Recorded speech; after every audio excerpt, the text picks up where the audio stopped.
Children's, welcome back to online class. ನೀವು last ಕ್ಲಾಸಲ್ಲಿ exercise 1.3 ತನಕ ನಿಮಗೆ ಸಾಲ್ವ್ ಮಾಡಿಸಿದ್ದೀನಿ. ಈಗ ನೋಡಿ ಎಕ್ಸಸೈಸ್ 1.4 ಇಂದ ಸ್ಟಾರ್ಟ್ ಮಾಡೋಣ. ಫಸ್ಟ್ ಕ್ವಶನ್ ಏನಿದೆ ನೋಡಿ, ಇವ್ಯಾಲ್ಯೂಯೇಟ್ ದ ಫಾಲೋಯಿಂಗ್ ಅಂತ ಕೇಳಿದ್ದಾರೆ. Evaluate the following.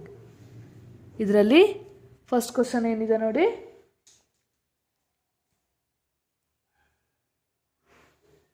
30 -30 divided by 10 ಅಂತ ಕೇಳಿದ್ದಾರೆ. ಸೊ ಈಗ ನಿಮಗೆ ಡಿವಿಷನ್ ಮಾಡೋದು ಗೊತ್ತಿದೆ.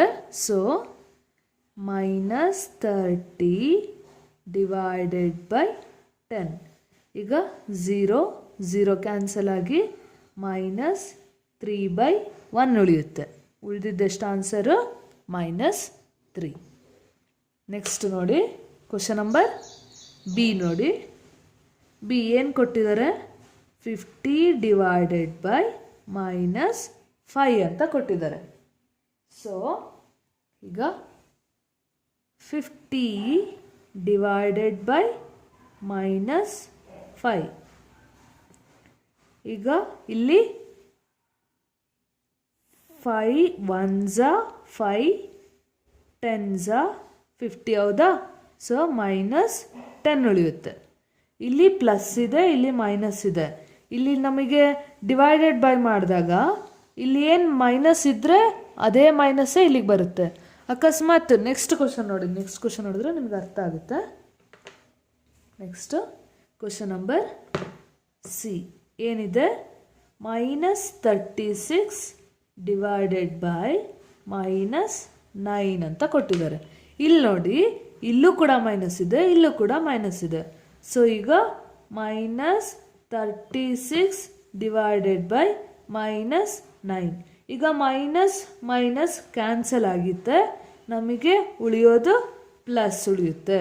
ಸೊ ಈಗ ಏನೂ ಇಲ್ಲ ಅಂದರೆ ಪ್ಲಸ್ ಇದೆ ಅಂತ ಅರ್ಥ. ಸೊ 9 ಟೇಬಲ್ಸಲ್ಲಿ ನಮಗೆ 36 ಎಷ್ಟು ಬರುತ್ತೆ? ಎಷ್ಟರಕ್ಕೆ ಬರುತ್ತೆ? 9 1s 9 4s 36. ಸೊ ಆನ್ಸರ್ ಎಷ್ಟು? 4 ಇಸ್ ದ ಆನ್ಸರ್. ಅರ್ಥ ಆಯ್ತಲ್ಲ? ನೆಕ್ಸ್ಟ್ ಡಿ ನೋಡಿ. ಡಿ ಏನಿದೆ? -49 ಡಿವೈಡೆಡ್ ಬೈ 49 ಅಂತ ಕೇಳಿದ್ದಾರೆ. ಸೊ ಈಗ -49 ಡಿವೈಡೆಡ್ ಬೈ 49. ಈಗ 49 1s 49. ಸೊ ಇಲ್ಲಿ ಏನು ಬರುತ್ತೆ? ಉಳಿಯೋದೇನು ನಮಗೆ? -1 ಡಿವೈಡೆಡ್ ಬೈ 1.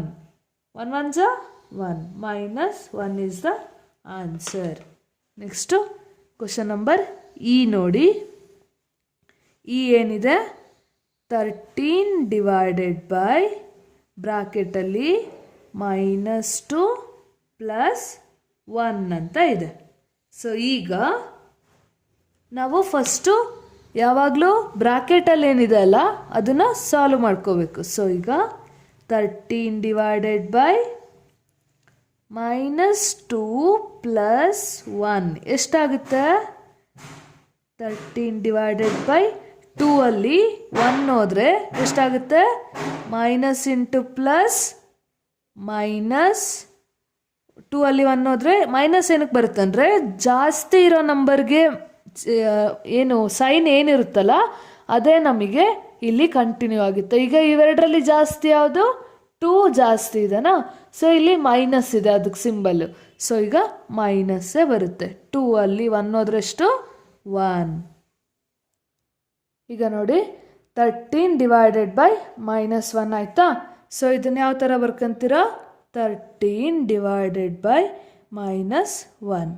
ಸೊ 13ಅಲ್ಲಿ ಅಂದರೆ 1 13s 13. ಸೊ ಈ ಮೈನಸ್ ಹಾಗೆ ಬರುತ್ತೆ. So -13 is the answer.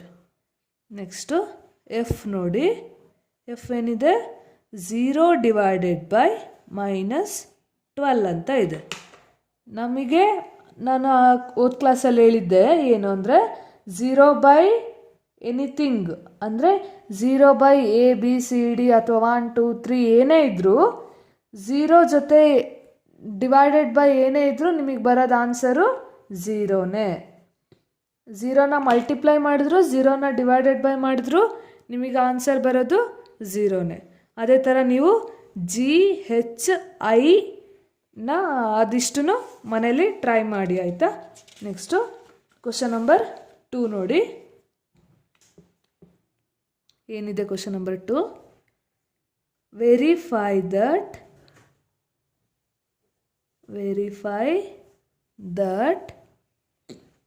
A divided by B plus C is not equal to A divided by B plus A divided by C for each of the following ಅಂತ ಕೇಳಿದ್ದಾರೆ. ಅಂದರೆ ಇಲ್ಲಿ ನಮಗೆ ಒಂದು statement ಕೊಟ್ಟಿದ್ದಾರೆ. Following values of A, B and C ಅಂತ ಕೊಟ್ಟಿದ್ದಾರಾ. So ಇಲ್ಲಿ ನಮಗೆ ಒಂದು ಸ್ಟೇಟ್ಮೆಂಟ್ ಕೊಟ್ಟಿದ್ದಾರೆ. ಏನಿದೆ? A divided by B into A divided by B plus C ಇದು is not equal to A divided by B plus A divided by C ಅಂತ ಕೊಟ್ಟಿದ್ದಾರೆ. ಇದರಲ್ಲಿ ನಾವು ಇದು ಕರೆಕ್ಟ್ ಇದೆನಾ ಅಥವಾ ಈ ಸ್ಟೇಟ್ಮೆಂಟ್ ತಪ್ಪಿದೆನಾ ಅಂತ ನಾವು ಕಂಡುಹಿಡಿಬೇಕು. ಸೊ ಈಗ ಇದನ್ನು ನಾವು LHS ಅಂತ ತಗೊಳ್ಳೋಣ, ಇದನ್ನು RHS ಅಂತ ತಗೊಳ್ಳೋಣ. ಸೊ ಈಗ ನೋಡಿ, ಟ್ರೈ ಮಾಡಿ. ಫಸ್ಟ್ ಕ್ವಶನ್ ಏನು ಕೊಟ್ಟಿದ್ದಾರೆ ನೋಡಿ. ಏನಿದೆ?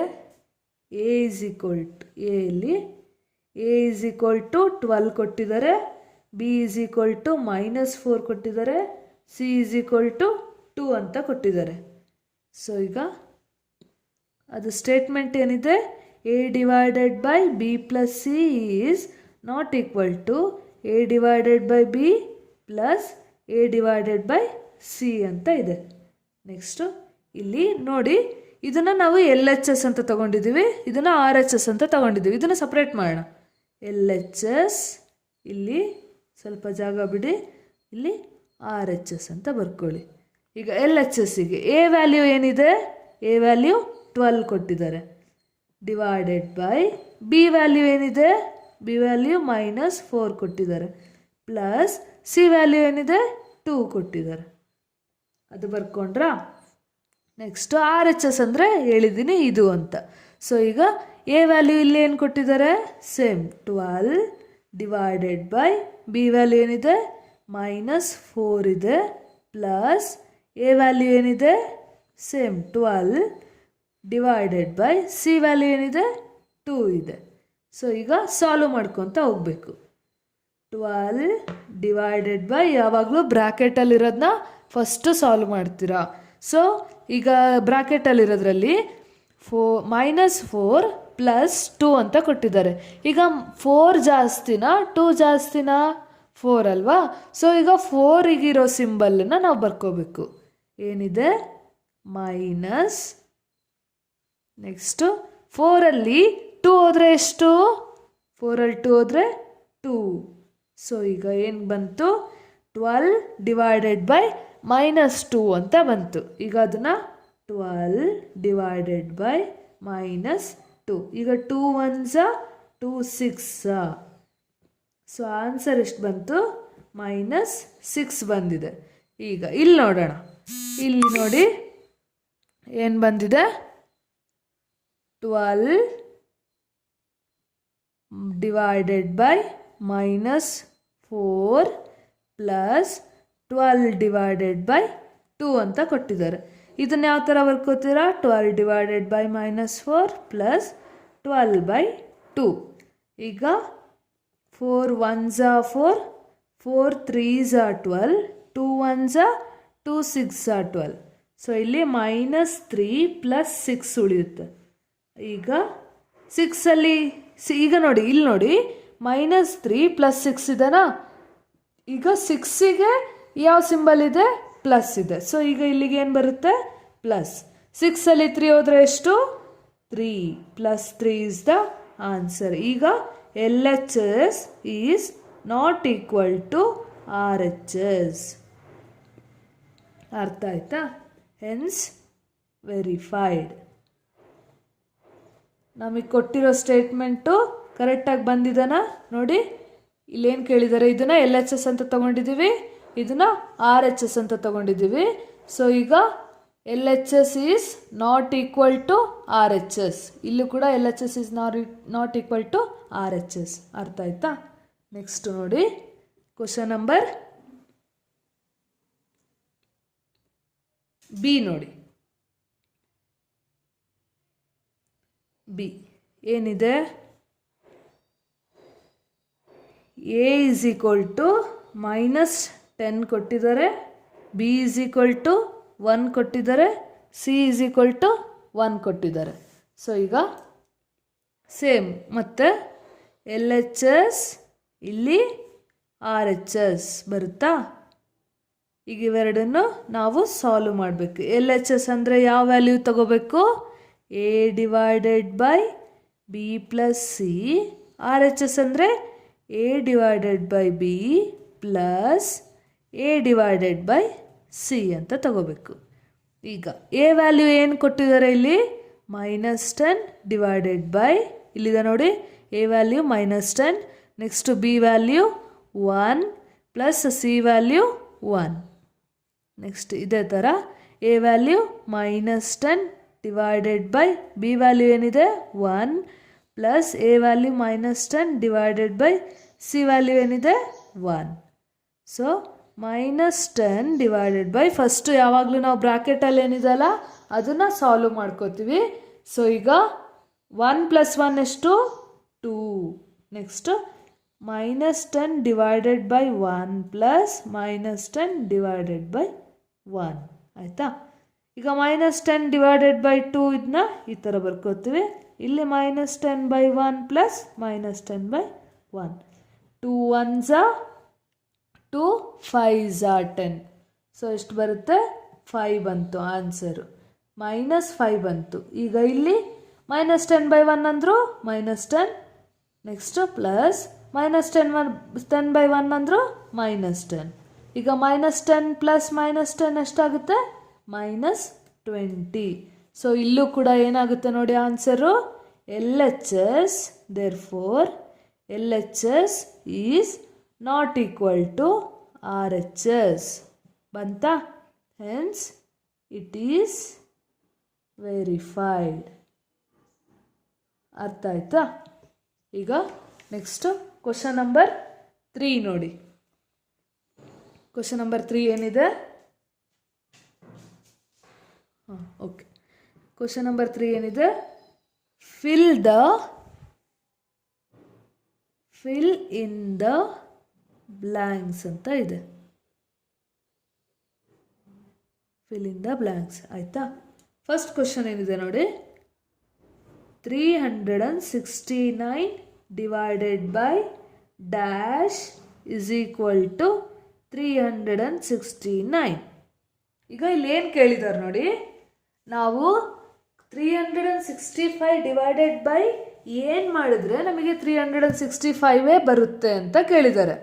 ಆಯಿತಾ? ಈಗ ನೋಡಿ, 365 ಏನು ಮಾಡಿದ್ರೆ ನಮಗೆ 365 ಬರುತ್ತೆ? 369 ಡಿವೈಡೆಡ್ ಬೈ 1 ಮಾಡಿದಾಗ ನಮಗೆ 369 ಬರುತ್ತೆ.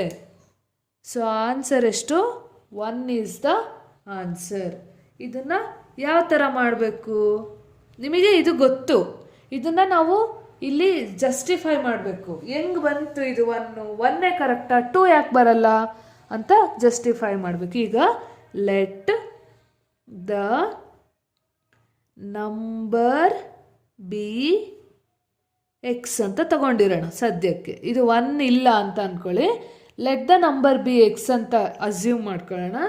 ಈಗ ಇಲ್ಲಿಗೆ ಹಾಕೋಣ, 369 divided by X is equal to 369. So ಈಗ ಇದನ್ನು 369 ಬೈ ಎಕ್ಸ್ ಅಂತ ಬರ್ಕೋತೀರಾ, ಇದನ್ನು 369 ಅಂತ ಬರೀತೀರಾ. ಈಗ ಇಲ್ಲಿ ನೋಡಿ, ಈ ಎಕ್ಸನ್ನ ನಾನು ಈ ಕಡೆ ಕಳಿಸ್ತಾ ಇದ್ದೀನಿ, ಇದು ಮತ್ತೆ ವಾಪಸ್ ಇಲ್ಲಿಗೆ ಬರುತ್ತೆ. ಸೊ ಈಗ 369 divided by 369 which is equal to X ಬರುತ್ತಾ? ಸೊ ಈಗ ಎಕ್ಸ್ ಇಸ್ ಈಕ್ವಲ್ ಟು ಎಷ್ಟಾಗುತ್ತೆ 369 1 ಸ 369 369 1 ಸ 369 ಉಳಿದಿದ್ದೆಷ್ಟು X is equal to 1/1. So answer X is equal to ಎಷ್ಟು ಬಂತು ಆನ್ಸರು ನಮಗೆ ಎಕ್ಸ್ ಇಸ್ ಈಕ್ವಲ್ ಟು 1 ಬಂತು. ಅರ್ಥ ಆಯ್ತಾ ಮಕ್ಕಳೇ? ಓಕೆ, ನೆಕ್ಸ್ಟ್ ನೋಡಿ. ಸೊ ಈಗ ಇದು ಪ್ರೂವ್ ಆಯ್ತಾ, ಎಕ್ಸ್ ಇಸ್ ಈಕ್ವಲ್ ಟು 1 ಅಂತ. ಈಗ ಇಲ್ಲಿಗೆ ಏನು ಬರೀತೀರಾ ನೀವು, ಎಕ್ಸ್ 369 ಡಿವೈಡೆಡ್ ಬೈ 1 ಬಂದಾಗ ನಮಗೆ 369 ಬರುತ್ತೆ. ಇದನ್ನು ಲಾಸ್ಟಿಗೆ ಒಂದ್ಸಲ ನೀವು ಇಲ್ಲಿ ಬರೆದ್ಬಿಡಿ, ಆವಾಗ ನಿಮಗೆ ಕನ್ಫ್ಯೂಸ್ ಆಗಲ್ಲ. ಆಯಿತಾ? ಇಲ್ಲಿ there four 369 divided by 1 is equal to 369. ಅರ್ಥ ಆಯ್ತಾ? Okay, next question number B ನೋಡಿ. ಕ್ವಶನ್ ನಂಬರ್ ಬಿ ಏನಿದೆ,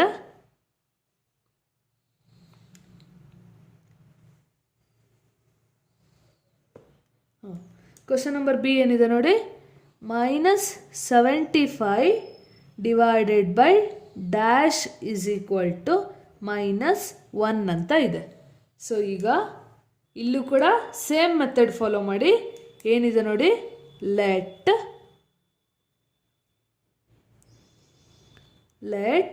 ದ ಈ ಬ್ಲ್ಯಾಂಕ್ ನಂಬರ್ ಏನು ಅಂತ ನಮಗೆ ಗೊತ್ತಿಲ್ಲ. So let the number be X ಅಂತ ತಗೊಂಡಿರೋಣ ಸದ್ಯಕ್ಕೆ. ಸೊ ಈಗ -75 divided by X is equal to -1 ಆಗುತ್ತೆ. ಸೊ ಈಗ -75 divided by X is equal to ಎಷ್ಟಾಗುತ್ತಿದ್ದು -1 ಆಗುತ್ತಂತೆ. ಸೊ -75 ಬೈ, ಈಗ ಹಳೇದು ಹೇಳಿದ್ನಲ್ಲ ನಿಮಗೆ ಇಲ್ಲಿ, ಅದೇ ಥರ ಈ ಎಕ್ಸ್ ಈ ಕಡೆ ಹೋಗುತ್ತೆ, ಈ -1 ಕೆಳಗಡೆ ಬರುತ್ತೆ. ಸೊ ಈಗ -75 ಡಿವೈಡೆಡ್ ಬೈ ಈ -1 ಕೆಳಗೆ ಬಂದಾಗ -1, ಈ ಎಕ್ಸ್ ಈ ಕಡೆ ಹೋದಾಗ ಈಸ್ ಈಕ್ವಲ್ ಟು ಎಕ್ಸ್ ಬರುತ್ತಾ. ಸೊ ಈಗ ಮೈನಸ್ ಮತ್ತು ಮೈನಸ್ ಕ್ಯಾನ್ಸಲ್ ಆಗಿ ಉಳಿಯೋದು ನಮಗೆ 75/1 ಉಳಿಯುತ್ತೆ. ಸೊ ಆನ್ಸರ್ ಈಗ ಎಕ್ಸ್ ಇಸ್ ಈಕ್ವಲ್ ಟು ಎಷ್ಟು ಬಂತು, 75 ಬಂತು. ಈಗ ಇದನ್ನು ಬಾಕ್ಸಲ್ಲಿ ಹಾಕ್ಬಿಡೋಣ. So therefore -75 divided by 75 ಮಾಡಿದಾಗ ನಮಗೆ -1 ಬರುತ್ತೆ. ಅರ್ಥ ಆಯ್ತಾ? ನೆಕ್ಸ್ಟು ಕ್ವಶನ್ ನಂಬರ್ ಸಿ ನೋಡಿ. ಏನಿದೆ ಕ್ವಶನ್ ನಂಬರ್ ಸಿ ಏನಿದೆ ನೋಡಿ.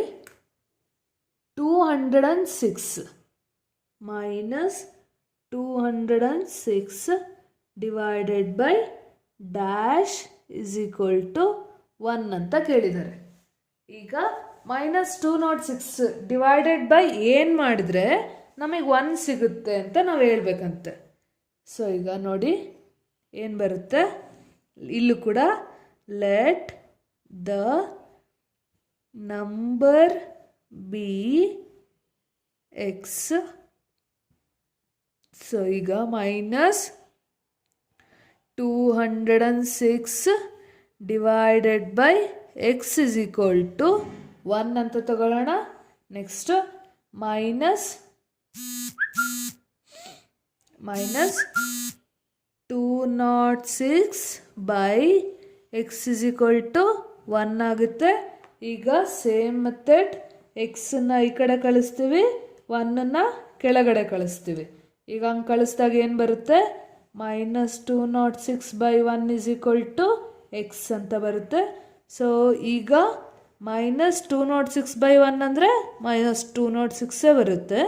So x is equal to ಎಷ್ಟಾಗುತ್ತೆ, -206 ಬರುತ್ತೆ. ನೆಕ್ಸ್ಟು ದೇರ್ ಫೋರ್ ಈಗ -206 ಡಿವೈಡೆಡ್ ಬೈ -206 ಇಲ್ಲಿ ಒಂದಿರೋ ಎಕ್ಸ್ ವ್ಯಾಲ್ಯೂ ಇದು ಇಸ್ ಈಕ್ವಲ್ ಟು 1 ಆಗುತ್ತೆ. ಅರ್ಥ ಆಯ್ತಾ? So next question number D, E, F ಮತ್ತು ಜಿ, ಹೆಚನ್ನು ನೀವು ಸೇಮ್ ಮೆಥಡ್, ಇದೇ ಮೆಥಡಲ್ಲಿ ಮಾಡಬೇಕು. ಅದನ್ನು ಮನೇಲಿ ಟ್ರೈ ಮಾಡಿ ಆಯಿತಾ. ನೆಕ್ಸ್ಟ್ ಕ್ವಶನ್ ನಂಬರ್ 4 ನೋಡಿ. ಕ್ವಶನ್ ನಂಬರ್ 4 ಏನಿದೆ, write the 5 pairs of integers. Question ಬರ್ಕೊಂಬಿಡೋಣ. Write the 5 pairs of integers a, b such that a divided by b is equal to ಏನಾಗುತ್ತಂತೆ -3. Next one such pair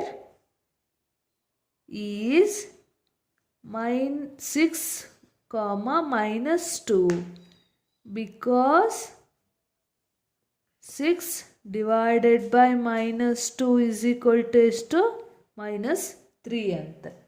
ಈಗ answer ಏನು ಬರುತ್ತೆ ನೋಡಿ. First ಇಲ್ಲಿ question ಏನು ಕೇಳಿದ್ದಾರೆ ಅಂದರೆ 5 pairs ಆಫ್ ಇಂಟೀಜರ್ನ ನಾವು ಬರಿಬೇಕು a, b such that a divided by b ಮಾಡಿದಾಗ -3 ಬರಬೇಕಂತೆ. ನೆಕ್ಸ್ಟು ಇನ್ನೊಂದು ಪೇರ್ ಯಾವ ಥರ ಇರಬೇಕು ಅಂದರೆ 6, 2 ಇರಬೇಕಂತೆ. ಏನಕ್ಕೆ ಅಂದರೆ 6 ಬೈ -2 ಮಾಡಿದಾಗ ನಮಗೆ -3 ಬರುತ್ತೆ. ಇನ್ನೊಂದು ಪೇರು ಈ ಥರ ಇರಬೇಕಂತೆ. ಸೊ ಫಸ್ಟು ಏನು ಕೊಟ್ಟಿದ್ದಾರೆ, a divided by b is equal to -3 ಇದೆನಾ. ಸೊ ಈಗ ಕಾಲಮ್ ಮಾಡ್ಕೊಂಬಿಡೋಣ ನಾವು. ಏನು, a ಒಂದು ಕಾಲಮ್ಮು, b ಒಂದು column, a divided by b is equal to -3 ಅಂತ ಕೊಟ್ಟಿದ್ದಾರೆ. ಸೊ ಈಗ ನೋಡಿ ಇಲ್ಲಿ a b next a divided by b is equal to -3. ಈಗ ನಾವು a ಮತ್ತು b ವ್ಯಾಲ್ಯೂ ಏನು ಹಾಕ್ತೀವೋ ಅದನ್ನು ಇಲ್ಲಿ -3 ಬರಬೇಕು. ಇಲ್ಲಿ ವ್ಯಾಲ್ಯೂಸ್ ಏನು ಹಾಕಿದ್ರು -3 ಬರಬೇಕು, ಆ ಥರ ವ್ಯಾಲ್ಯೂಸ್ ಹಾಕಬೇಕು. ಅರ್ಥ ಆಯ್ತಾ. ಈಗ ನೋಡಿ ಫಸ್ಟು 6 ಇಲ್ಲಿ -2 ತಗೊಂಡ್ರೆ 6 ಬೈ -2 ಎಷ್ಟು ಬರುತ್ತೆ, 2 1s 2 3s. ಸೊ -3 ಬಂತ. ಅದೇ ಥರ -6 2 ತಗೊಳ್ಳೋಣ, ಅವಾಗ ಎಷ್ಟು ಬರುತ್ತೆ, -6 ಬೈ 2 ಮಾಡಿದಾಗ 2 1s 2 3s, ಅವಾಗೂ ಕೂಡ -3ನೇ ಬರುತ್ತೆ. ನೆಕ್ಸ್ಟು -3 ಮತ್ತು 1 ತಗೊಳ್ಳೋಣ. ಈಗ -3 ಬೈ 1 ಅಂದರೆ -3. ನೆಕ್ಸ್ಟು 3 -1 ತಗೊಳ್ಳೋಣ, ಅವಾಗ ಎಷ್ಟು ಬರುತ್ತೆ ನೋಡಿ, ಸೇಮ್ 3 -1 ಮಾಡಿದ್ರು -3ನೇ ಬರೋದು. ನೆಕ್ಸ್ಟ್ ನೋಡಿ -9 3 ತಗೊಳ್ಳೋಣ, ಆವಾಗ -9 ಬೈ 3 3 1s 3 3s. ಸೊ -3ನೇ ಬಂತ. ನೆಕ್ಸ್ಟು -12 4 ತಗೊಳ್ಳೋಣ. ನೆಕ್ಸ್ಟು ಏನು ಬರುತ್ತೆ, -12 ಬೈ 4 ಮಾಡಿದಾಗ 4 1s 4 3s. ಸೊ -3ನೇ ಬಂತು. ನೆಕ್ಸ್ಟು -15 5 ತಗೊಳ್ಳೋಣ. ಸೊ -15 ಬೈ 5 ಮಾಡಿದಾಗ 5 1s 5 3s 15. ಸೊ -3. ಅರ್ಥ ಆಯ್ತಾ. ಈ ಥರ ಅವ್ರು ಎಷ್ಟು ಪೇರ್ ಕೇಳಿದ್ದಾರೆ, 5 pairs ಕೇಳಿದ್ದಾರೆ. ಈ ಥರ ಬರಿಬೇಕದನ್ನ. ನೆಕ್ಸ್ಟು ದೇರ್ಫೋರ್ ಇಲ್ಲೇ ಬರೀರಿ. ದೇರ್ಫೋರ್ ದ ಅದರ್ 5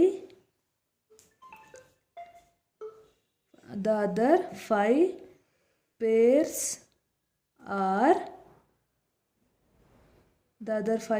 are ಯಾವ್ದ್ಯಾವುದು ನೋಡಿ, ಯಾವ್ದ್ಯಾವ್ದು ಬರುತ್ತೆ. ಫಸ್ಟು -6, -2 -3, -1 -9, -3 -12, -4 -15, -5. ಅರ್ಥ ಆಯ್ತಾ. ನೆಕ್ಸ್ಟು 5th ಕ್ವಶನ್ ನೋಡಿ. ಏನಿದೆ 5th question, the temperature at 12 noon was 10 degree above. If it decreases at rate of 22 degrees Celsius per hour, until midnight, at what time would the temperature be 8 degree below 0? What would be the temperature at midnight ಅಂತ ಕೇಳಿದ್ದಾರೆ. First 12 nooniಗೆ 10 degree Celsius ಇದೆ ಅಂತೆ. ಆಮೇಲೆ decreases ಅಂದಾಗ ನಾವು -2 degree ಅಂತ ತಗೋಬೇಕು.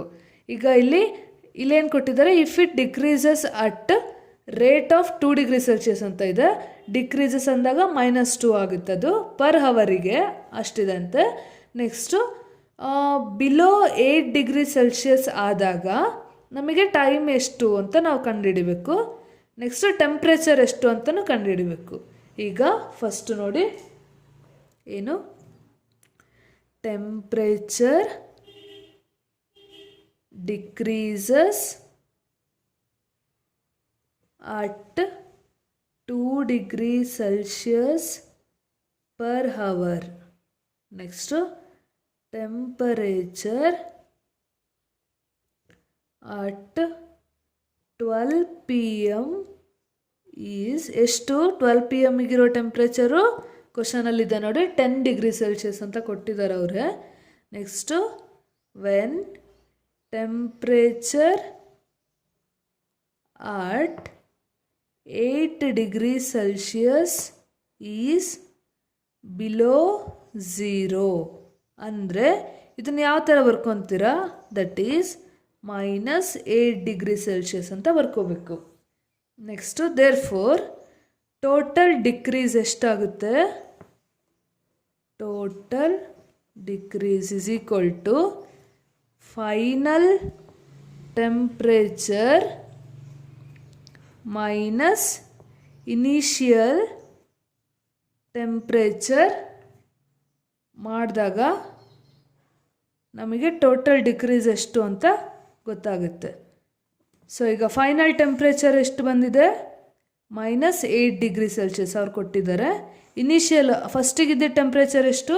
-10 degree Celsius. ಇವೆರಡನ್ನೂ ಮಾಡಿದಾಗ ನಮಗೆ ಸಿಗೋದು -8 -10 ಮಾಡಿದಾಗ -18 ಡಿಗ್ರಿ ಸೆಲ್ಸಿಯಸ್ ಆಗುತ್ತೆ. ಸೊ ಇದು ಟೋಟಲ್ ಟೆಂಪ್ರೇಚರ್ ಆಗುತ್ತೆ. ಟೆಂಪರೇಚರ್ ನೆಕ್ಸ್ಟ್ ಏನು ಕೇಳಿದ್ದಾರೆ, ನಾವು ಟೆಂಪ್ರೇಚರ್ ಡಿಕ್ರೀಸ್ ಇನ್ 1 hour ಕಂಡುಹಿಡಿಬೇಕು. Temperature decrease in 1 hour into total number of hours is equal to total decrease. ಆಯಿತಾ? ಈಗ ಎಷ್ಟು ಬರುತ್ತೆ ನೋಡಿ, ನಮಗೆ ಟೋಟಲ್ ನಂಬರ್ ಆಫ್ ಅವರ್ಸ್ ಎಷ್ಟಾಗಿದೆ ಅಂತ ಗೊತ್ತಾಗಬೇಕು. ಸೊ ಇದನ್ನು total number of hours is equal to total decrease divided by temperature decrease. So total ಇಲ್ಲಿದೆ ನೋಡಿ, ಟೋಟಲ್ ನಂಬರ್ ಆಫ್ ಅವರ್ಸ್ ಇಲ್ಲಿದೆ, ಟೋಟಲ್ ಡಿಕ್ರೀಸ್ ಇಲ್ಲಿದೆ.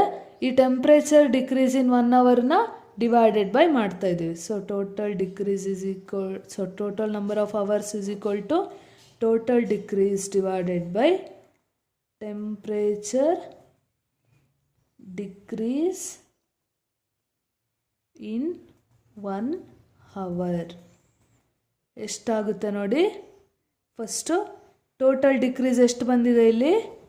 -18 ಬಂದಿದೆ. ಸೊ ಟೆಂಪ್ರೇಚರ್ ಡಿಕ್ರೀಸ್ ಇನ್ 1 hourಗೆ ಎಷ್ಟಾಗುತ್ತಂತೆ? ಪರ್ ಅವರಿಗೆ decreases -2. So 2 1s 2 9s 18, minus minus cancel ಆಗಿ ಉಳಿಯೋದು 9 hours. ಅರ್ಥ ಆಯ್ತಾ? ಈಗ therefore temperature next, so temperature becomes for -8 degree Celsius is 9 hours. ಅರ್ಥ ಆಯ್ತಾ?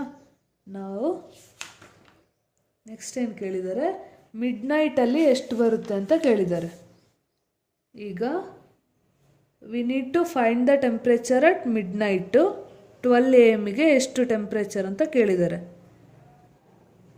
So 12 AM, temperature at 12 AM is equal to temperature at 12 PM. First temperature change in 1 ಅವರಿಗೆ ಎಷ್ಟಾಗುತ್ತೆ? Temperature change in 1 ಅವರಿಗೆ -2 degree Celsius ಆಗುತ್ತೆ. So ನಾವೀಗ ಕಂಡುಹಿಡಿಬೇಕಾಗಿರೋದು temperature change in 12 ಅವರ್ಸಿಗೆ ಎಷ್ಟಾಗುತ್ತೆ ಅಂತ ಕಂಡುಹಿಡಿಬೇಕು. Temperature change in 12 ಅವರ್ಸಿಗೆ -2 into 12 ಮಾಡಿದ್ರಾಗ 24 degree Celsius. ಈಗ therefore temperature at 12 AM minus temperature at 12 PM is equal to temperature change in 12 hours. ಎಷ್ಟಾಗುತ್ತೆ ನೋಡಿ? ಟೆಂಪ್ರೇಚರ್ ಅಟ್ 12 AM ನಮಗೆ ಗೊತ್ತಿಲ್ಲ, ಬಟ್ ಟೆಂಪ್ರೇಚರ್ ಅಟ್ 12 PM ಗೊತ್ತು. ಎಷ್ಟು? -10 degree Celsius is equal to 12 ಅವರ್ಸಿಗೆ ಎಷ್ಟಾಗುತ್ತೆ ಅಂತಲೂ ಗೊತ್ತು. ಎಷ್ಟು? -24 ಡಿಗ್ರಿ ಸೆಲ್ಸಿಯಸ್. ಸೊ ಈಗ ಇವೆರಡನ್ನು ಸಾಲ್ವ್ ಮಾಡಿದಾಗ ಟೆಂಪ್ರೇಚರ್ ಅಟ್ 12 AM ನಮಗೆ ಸಿಗುತ್ತೆ. ಎಷ್ಟು ನೋಡಿ? -24 degree Celsius plus 10 degree Celsius. ಅಂದರೆ ಈ -10 ಈ ಕಡೆ ಈಸ್ ಈಕ್ವಲ್ ಟು ಈ ಕಡೆ ಹೋದಾಗ ಪ್ಲಸ್ ಆಗುತ್ತೆ. ಈಗ -14 degree Celsius. Therefore temperature at mid night ಅಂದರೆ 12 AM ಎಷ್ಟಾಗುತ್ತಂದರೆ -14 ಡಿಗ್ರಿ ಸೆಲ್ಸಿಯಸ್ ಆಗುತ್ತೆ. ಸೊ ನೆಕ್ಸ್ಟ್ ಕ್ವಶನ್ ನಂಬರ್ 6 ನೋಡಿ. ಈಗ ಕ್ವಶನ್ ನಂಬರ್ 6 ಏನಿದೆ ನೋಡ್ಕೊಳ್ಳಿ. In a class test +3 marks are given for every correct answers and -2 marks are given for every incorrect answers and no marks for attempting any question ಅಂತ ಕೇಳಿದ್ದಾರೆ. First ಒಂದು class test ಕೊಟ್ಟಿರ್ತಾರಂತೆ, ಅಲ್ಲಿ correct ಆನ್ಸರ್ಸಿಗೆ +3 marks ಇರುತ್ತೆ. ಈಗ ನೀವು ತಪ್ಪು ಬರೆದಿದ್ರಿ, wrong ಆನ್ಸರ್ಸಿಗೆ ಅಂದರೆ incorrect ಆನ್ಸರ್ಸಿಗೆ -2 marks ಇರುತ್ತಂತೆ. ನೀವು ಅಟೆಂಡೇ ಮಾಡಲಿಲ್ಲ ಅಂದಾಗ ಎಷ್ಟು ಬರುತ್ತೆ? 0 ಮಾರ್ಕ್ಸ್ ಇರುತ್ತಂತೆ, ಅಂದರೆ ನೋ ಮಾರ್ಕ್ಸ್, ಏನೂ ಇರಲ್ಲ. ಸೊ ಫಸ್ಟ್ ಏನು ಕೊಟ್ಟಿದ್ದಾರೆ ಅದನ್ನು ಬರ್ಕೊಂಬಿಡೋಣ ನಾವು. Marks for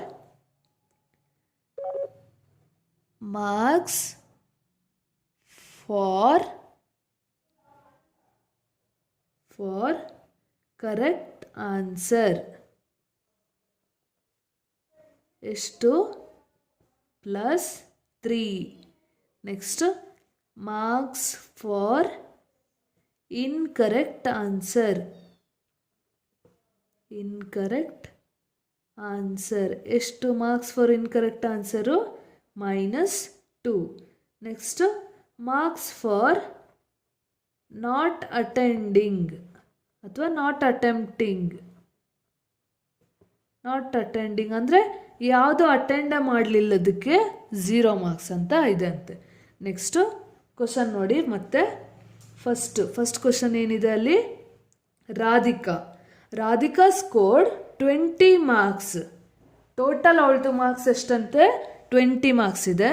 if she has got 12 correct answer, how many questions has she attempted incorrectly?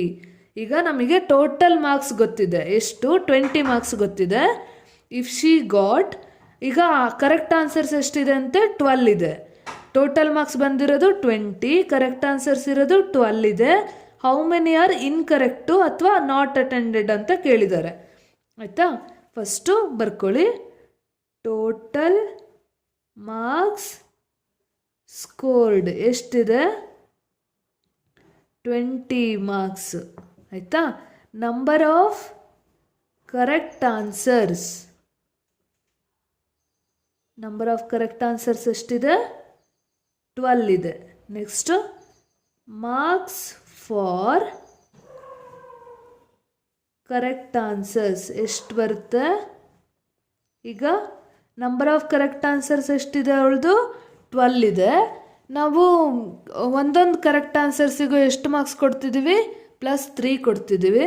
So marks for correct answers ಎಷ್ಟಾಗುತ್ತೆ ಅವಾಗ 12 × 3, 12 3 ಎಷ್ಟು 36.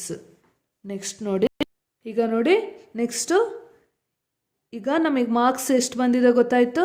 ಟೋಟಲ್ ಮಾರ್ಕ್ಸ್ ತಗೊಂಡಿರೋದು 12. ನೆಕ್ಸ್ಟ್ ಕರೆಕ್ಟ್ ಆನ್ಸರ್ಸಿಗೆ ಟೋಟಲ್ ಮಾರ್ಕ್ಸ್ 20 ಇದೆ, ಕರೆಕ್ಟ್ ಆನ್ಸರ್ಸಿಗೆ 12 ಇದೆ. ಈಗ 12ಗೆ ಎಷ್ಟು 3 ಮಾರ್ಕ್ಸಿಗೆ ಕರೆಕ್ಟ್ ಆನ್ಸರ್ಸ್ ಇದೆ. ಸೊ 12 3s 36 ಆಯಿತಾ. ನೆಕ್ಸ್ಟ್ ನಮಗೆ ಮಾರ್ಕ್ಸ್ ಫಾರ್ ಇನ್ಕರೆಕ್ಟ್ ಆನ್ಸರ್ಸ್ ಅದನ್ನು ನಾವು ಕಂಡುಹಿಡಿಬೇಕು. ಅದು ಹೆಂಗೆ ಅಂದರೆ, ಮಾರ್ಕ್ಸ್ ಫಾರ್ ಇನ್ಕರೆಕ್ಟಿಗೆ ಎಷ್ಟು ಮಾರ್ಕ್ಸ್ ಬರುತ್ತಂತೆ, -2 ಅವ್ರು ಕೊಟ್ಟಿದ್ದಾರೆ ಕ್ವಶನಲ್ಲಿ, into number of correct answers. ಆಯಿತಾ, ನಂಬರ್ ಆಫ್ ಇನ್ಕರೆಕ್ಟ್ ಆನ್ಸರ್ಸ್ ಆಯಿತಾ. Next marks for not attempted is equal to same ಇದೇ ಥರನೇ, marks for not attended is equal to ಎಷ್ಟು 0 ಮಾರ್ಕ್ಸು. ಮಾರ್ಕ್ಸ್ ಫಾರ್ ನಾಟ್ ಅಟೆಂಡೆಡಿಗೆ ಎಷ್ಟು 0 ಮಾರ್ಕ್ಸ್ ಇದೆ. So is into number of not attempt ಆಯಿತಾ. ಈಗ ನಾವು ಏನಾಗುತ್ತೆ, ಟೋಟಲ್ ಮಾರ್ಕ್ಸ್ ಕಂಡುಹಿಡಿಬೇಕು. ಟೋಟಲ್ ಮಾರ್ಕ್ಸ್ ಕೊಟ್ಟಿದ್ದಾರೆ, ನಂಬರ್ ಆಫ್ ಇನ್ಕರೆಕ್ಟ್ ಎಷ್ಟು ಅಂತ ನಾವು ಕಂಡುಹಿಡಿಬೇಕು. Total marks is equal to marks for correct answers plus marks for incorrect answer plus marks for not attempt ಆಯಿತಾ. ಈಗ which is equal to total marks ಎಷ್ಟು ಬಂದಿದೆ ಅವಳಿಗೆ 20 ಮಾರ್ಕ್ಸ್ ಬಂದಿದೆ. ಮಾರ್ಕ್ಸ್ ಫಾರ್ ಕರೆಕ್ಟ್ ಆನ್ಸರ್ಸಿಗೆ ಎಷ್ಟು ಬಂದಿದೆ 36 ಬಂದಿದೆ. ಪ್ಲಸ್ ಮಾರ್ಕ್ಸ್ ಫಾರ್ ಇನ್ಕರೆಕ್ಟಿಗೆ ಏನು answer -2 into number of incorrect answer. ಇದನ್ನು ನಾವು ಕಂಡುಹಿಡಿಬೇಕು, ಅದು ನಮಗೆ ಗೊತ್ತಿಲ್ಲ. ಈಗ ಇಲ್ಲಿ ಪ್ಲಸ್, ಈಗ ಮಾರ್ಕ್ಸ್ ಫಾರ್ ನಾಟ್ ಅಟೆಂಪ್ಟೆಡ್ ಎಷ್ಟು 0. ಸೊ ಈಗ ನೋಡಿ 20 ಮೈನಸ್ ಈ 36 ಈ ಕಡೆ ಕಳಿಸಿದಾಗ ಪ್ಲಸ್ ಇರೋದು ಮೈನಸ್ ಆಗುತ್ತೆ. So 20 minus 36 is equal to -2 into number of incorrect answers. ಈಗ 20ಯಲ್ಲಿ 36 ಹೋಗೋಕ್ಕೆ ಬರೋದಿಲ್ಲ, ಆವಾಗ ಮೈನಸ್ ಬರುತ್ತೆ. 36ಅಲ್ಲಿ 20 ಹೋದರೆ -16 is equal to -2 into number of incorrect answer. ಈಗ ನೋಡಿ ಎಷ್ಟಾಗುತ್ತೆ, -16/-2 ಆಗುತ್ತೆ. ಆವಾಗ -16/-2 ಎಷ್ಟಾಗುತ್ತೆ -8 ಆಗುತ್ತೆ. So -8 is the number of minus into ಇಲ್ಲಿ ಮೈನಸ್ ಕ್ಯಾನ್ಸಲ್ ಆಗಿ 16 2 8s 16 ಆಗುತ್ತಾ. ಸೊ ಇದು 8 ಆಗುತ್ತೆ. ಆವಾಗ ನಂಬರ್ ಆಫ್ ಇನ್ಕರೆಕ್ಟ್ ಆನ್ಸರ್ಸ್ ಎಷ್ಟು 8. Therefore number of incorrect answers is 8 ಅಂತ ನೀವು ಬರಿಬೇಕು. Next Radhika attempted 8 incorrect answers ಅಂತ ನೀವು ಅಲ್ಲಿ ಬರೀರಿ ಆಯಿತಾ. ನೆಕ್ಸ್ಟ್ ಕ್ವಶನ್ ನೋಡಿ, ಅದರಲ್ಲಿ ಮೋಹಿನಿದು ಸೇಮ್ ಇದೇ ಥರನೇ, ಅದನ್ನು ನೀವು ಮನೇಲಿ ಟ್ರೈ ಮಾಡಿ. ನೆಕ್ಸ್ಟು ಥರ್ಡ್ ಒನ್ ಏನಿದೆ ಓಕೆ, ಫಸ್ಟು ನಾನು ಸಾಲ್ವ್ ಮಾಡಿದ್ದೀನಿ, ಮೋಹಿನಿದು ನೀವು ಮನೇಲಿ ಟ್ರೈ ಮಾಡಿ. ನೆಕ್ಸ್ಟು 7th ಕ್ವಶನ್ ನೋಡಿ. ಈಗ 7th ಕ್ವಶನ್ ಏನಿದೆ, an elevator descends into mine shaft at rate of 6 meter per minute. If descent starts from 10 meter above ground level, how long will it take reach -350 metre ಅಂತ ಕೇಳಿದ್ದಾರೆ. First ಏನಿದೆ ನೋಡಿ, initial position ಎಷ್ಟಿದೆ, ಅದು first start ಮಾಡಿರೋದು ಎಷ್ಟಿದೆ ಅಂತ ನಾವು ಬರಿಬೇಕು. ಇನಿಷಿಯಲ್ ಪೊಸಿಷನ್ ಎಷ್ಟಿದೆ, 10 ಮೀಟರ್. ನೆಕ್ಸ್ಟ್ ಫೈನಲ್ ಪೊಸಿಷನ್ ಎಷ್ಟಿದೆ, ಫೈನಲ್ ಪೊಸಿಷನ್ ಎಷ್ಟಿದೆ, -350 ಮೀಟರ್. ಕ್ವಶನಲ್ಲಿ ಕೊಟ್ಟಿದ್ದಾರೆ ನೋಡಿ. Next total distance elevator has to travel is equal to initial. ನಾವು ಟೋಟಲ್ ಡಿಸ್ಟೆನ್ಸ್ ಎಷ್ಟು ಟ್ರಾವೆಲ್ ಮಾಡಿದೆ ಅನ್ನೋದನ್ನ ನಾವು ಕಂಡುಹಿಡಿಬೇಕು. ಅದಕ್ಕೇನು ಫಾರ್ಮುಲಾ ಇರೋದು, initial position minus final position. ಅಂದರೆ ಫಸ್ಟ್ ಎಲ್ಲಿಂದ ಸ್ಟಾರ್ಟ್ ಮಾಡಿರ್ತಾರೋ ಆಮೇಲೆ ಎಲ್ಲಿಗೆ ಎಂಡ್ ಮಾಡಿದಾರೋ ಅವೆರಡನ್ನು ಮೈನಸ್ ಮಾಡಿದಾಗ ಟೋಟಲ್ ಡಿಸ್ಟೆನ್ಸ್ ಎಷ್ಟು ಅನ್ನೋದು ನಮಗೆ ಗೊತ್ತಾಗುತ್ತೆ. ಇನಿಷಿಯಲ್ ಪೊಸಿಷನ್ ಎಷ್ಟಿದೆ, 10 ಮೀಟರ್ ಇದೆ, ಮೈನಸ್ ಫೈನಲ್ ಪೊಸಿಷನ್ ಎಷ್ಟಿದೆ, 350 ಮೀಟರ್ ಇದೆ. ಸೊ ಮೈನಸ್ ಇಂಟು ಮೈನಸ್ ಎಷ್ಟು, 10, minus into minus plus 350 which is equal to 360 meter. Next, now elevator descends at rate of 6 meter per minute ಅಂತ ಕೊಟ್ಟಿದ್ದಾರೆ. ಸೊ ಈಗ therefore ಎಷ್ಟಿದೆ ನೋಡಿ, therefore ಈಗ ಅವರು 6 ಮೀಟರ್ ಪರ್ ಮಿನಿಟಿಗೆ ಹೋಗುತ್ತೆ ಅಂತ ಹೇಳಿದ್ದಾರೆ. ನಾವು therefore ಎಲಿವೇಟರ್ ಟ್ರಾವೆಲ್ 6 ಮೀಟರ್ ಇನ್ 1 ಮಿನಿಟಿಗೆ. ಆದರೆ ನಾವೀಗ ಎಷ್ಟು ಕಂಡುಹಿಡಬೇಕು, ಎಲಿವೇಟರ್ ಟ್ರಾವೆಲ್ 1 ಮೀಟರಿಗೆ ಎಷ್ಟು ಅಂತ ನಾವು ಕಂಡುಹಿಡಬೇಕು. ಆವಾಗ 1/6. ನೆಕ್ಸ್ಟು ಎಲಿವೇಟರ್ ಟ್ರಾವೆಲ್ 360 ಮೀಟರಿಗೆ ಎಷ್ಟು ಅನ್ನೋದನ್ನ ನಾವು ಕಂಡುಹಿಡಿತಿದ್ದೀವಿ. ಸೊ 1 ಮೀಟರ್ಗೆ 1/6 ಆದರೆ 360 ಮೀಟರ್ಗೆ 1/6 ಇಂಟು 360 ಮಾಡಿದಾಗ ಎಷ್ಟು ಮಿನಿಟ್ಸ್ ಬರುತ್ತೆ, 60 minutes, which is equal to 1 hour. Therefore, it will take 1 hour. ಅರ್ಥ ಆಯ್ತಾ? ನೆಕ್ಸ್ಟ್ ನಿಮಗಿದು ಕ್ವಶನ್ ಅರ್ಥ ಆಯ್ತು ಅನ್ಕೊಂತೀನಿ. ಈಗ ಅಲ್ಲೇನು ಕೇಳಿದ್ರು, how long it will take to reach 350 metre ಅಂತ ಕೇಳಿದರು. So it will take 1 hour to reach 350 metre. ಅರ್ಥ ಆಯ್ತಾ ಮಕ್ಕಳೇ? ಈಗ ನೆಕ್ಸ್ಟ್ ಎಕ್ಸಸೈಸ್ನ ನೆಕ್ಸ್ಟ್ ಕ್ಲಾಸಲ್ಲಿ ಮಾಡೋಣ. Thank you children's.